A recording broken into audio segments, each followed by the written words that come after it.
Welcome to Kenton's videos. Enjoy the video. This video shows how to block background noise on Discord using built-in tools and system settings.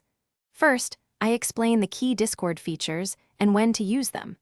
You will learn about noise suppression, echo cancellation, and automatic gain control. I also cover push-to-talk and input sensitivity settings to reduce constant background sound.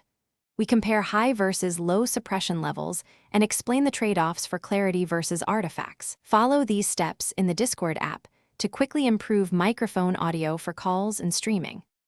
Open Discord and go to User Settings, then Voice and Video to start configuration.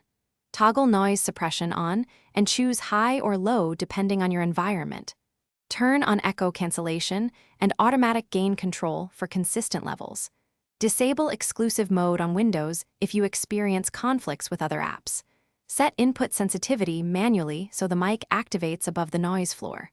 Alternatively, enable push-to-talk and assign a physical key like F12 to cut noise instantly. For better results, use a dynamic or cardioid microphone positioned about 5 inches to 6 inches from your mouth. Reduce ambient noise by muting fans, closing windows, and using soft furnishings or foam panels.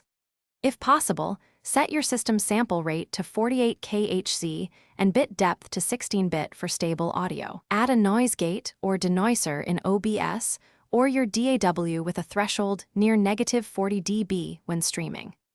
Test audio with a friend or a private call and tweak settings.